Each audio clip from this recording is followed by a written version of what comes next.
जमुना निवासी जाने माने प्रखंड समाज सेवी राजकिशन त्रिपाठी को भारतीय किसान यूनिट का झारखंड प्रदेश अध्यक्ष पद पर मनोनीत किया है। बताते चले कि श्री त्रिपाठी अपने कम उम्र में ही समाज के बीच एक अलग पहचान बनाते हुए सामाजिक कार्यों में अपनी समुचित भागीदारी निभाते हैं। इतना ही नहीं, उन्होंने प्रत्येक वर्ष अन्य समाज सेवियों के सहयोग से वृद्धा वन भोज की शुरुआत की, जो लगातार करते हुए सैकड़ों गरीब वृद्धों के चेहरों में मुस्कान भरने का काम करते हैं। अपने मनोनयन पर राजकिशन त्रिपाठी ने बताया कि किसानों के हितों के प्रति संगठन ने जो विश्वास मुझ पर दिखाया है, उस पर खरा उतरते हुए किसानों की लड़ाई लड़ूंगा। आगे कहा कि राज्य और केंद्र सरकारों द्वारा किसानों की उन्नति को लेकर कई योजनाएं चलाती है, पर जानकारी के अभाव में आज भी जरूरतमंद किसान लाभ से वंचित रह जाते हैं, जो न्यायोचित नहीं है। किसानों की इन्हीं समस्याओं को लेकर पूरे राज्य के किसानों को एकजुट किया जाएगा, जिससे वो अपने अधिकारों के प्रति जागरूक हो सके। नमस्कार, स्वागत है आपका न्यूज इंडिया 24 में। मैं बताना चाहूँगा आपको कि गोला प्रखंड के डिमरा गांव के निवासी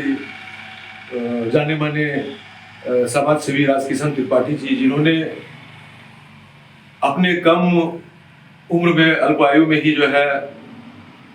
समाज के प्रति, समाज के बुजुर्गों के प्रति और गरीबों के प्रति एक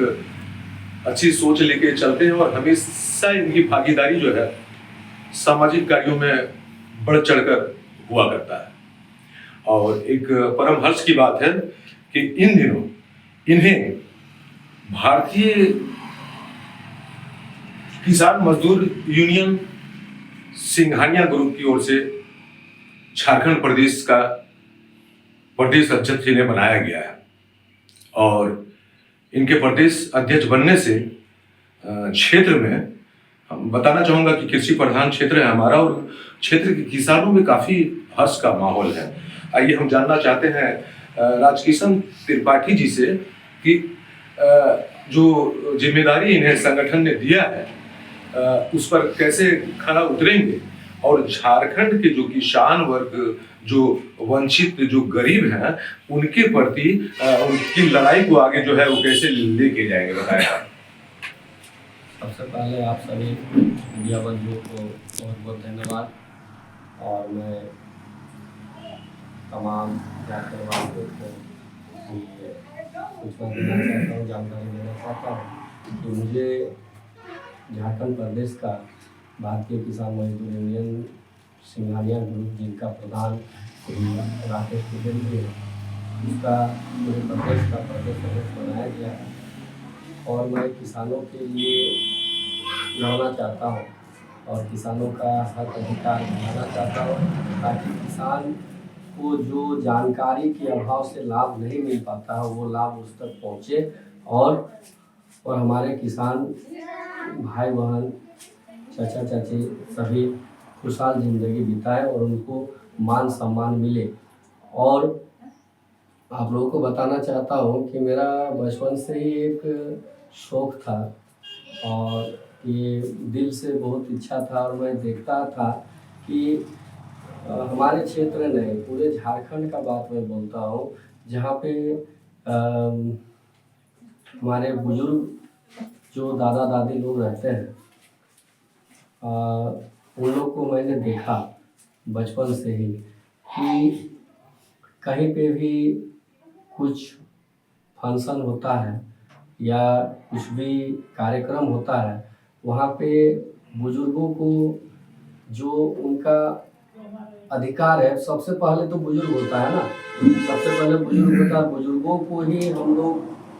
मतलब हम लोग का पीढ़ी ने पहले से देख रहा हूँ कि उन लोग को साइड कर दिया जाता था।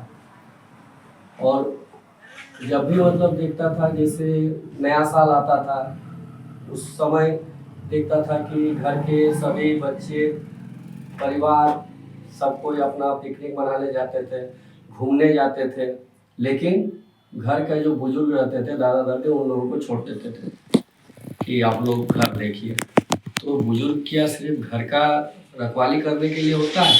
नहीं। और वो सब देख देख के मैं बहुत ही मैंने अंदर से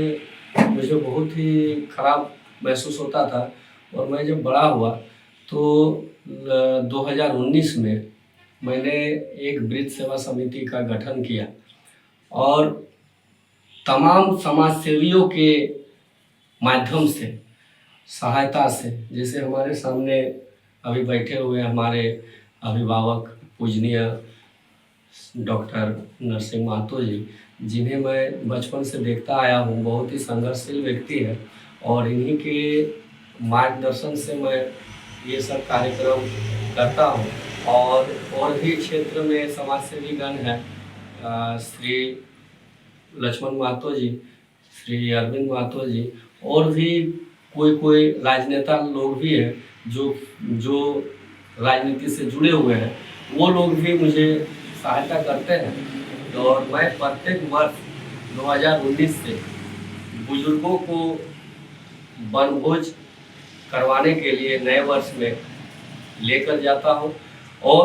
वहां से वापसी के समय जो भी वस्त्र यथासंभव वस्त्र हो या कंबल हो देने का काम करता आ रहा हूं। और अभी हाल ही फिलहाल में लगभग 2025 में एक जनता सेवा मेडिकल का भी स्थापना किया हूँ, जहाँ पे 70 साल के ऊपर के बुजुर्गों का इलाज मुफ्त में करता हूँ और उनका जो भी खर्च आता है वो मैं अपना वृद्ध सेवा समिति के जो संस्था है उसके द्वारा ही करता हूँ। और भी आगे का जो मेरा सोच है कि जो बुजुर्गों को विधवा पेंशन, वृद्धा पेंशन से जो वंचित है, और देखिएगा कि जब भी कुछ सरकारी स्कीम आता है उस समय हमारे जो जनप्रतिनिधिगण हैं वो लोग सिर्फ क्षेत्र में अपना प्रतिनिधि के माध्यम से सूचना दे देते हैं कि कल आप लोग को फला जगह पहुंचना है। तो आप लोग देखिएगा कि हमारे बुजुर्ग महिला लोग, पुरुष लोग लाठी ठोकते हुए उस जगह पे पहुंचता है फार्म भरने के लिए, जो कि मुझे बहुत ही तकलीफ लगता है वो सब देखकर। जबकि मतलब ये काम हमारे जनप्रतिनिधि गण का है जो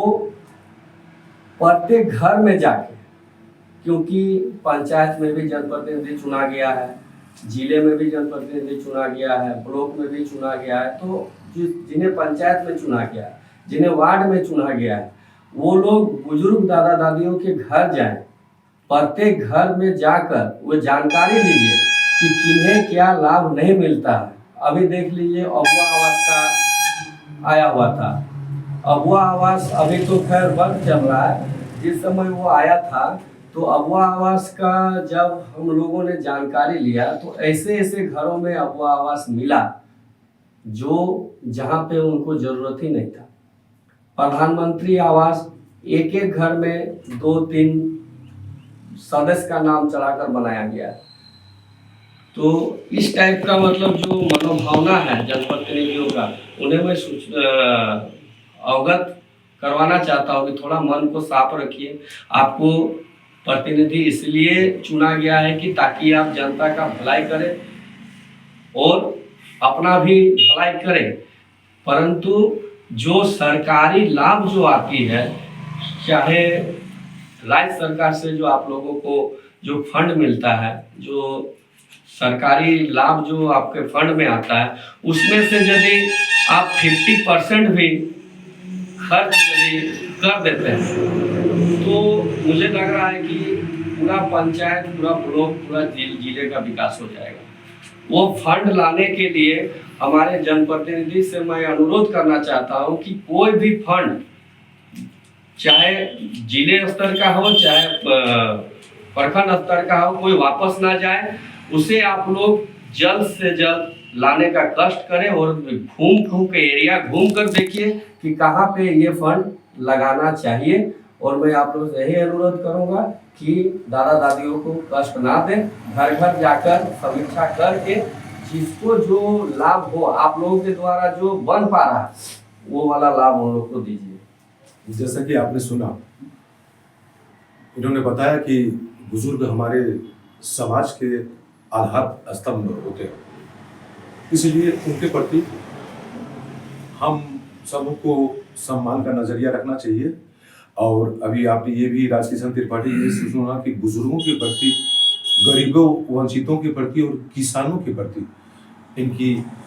क्या सोच है और उनके बेहतरी के लिए क्या करना चाहते हैं। रामगढ़ से शिव शंकर तिवारी की रिपोर्ट,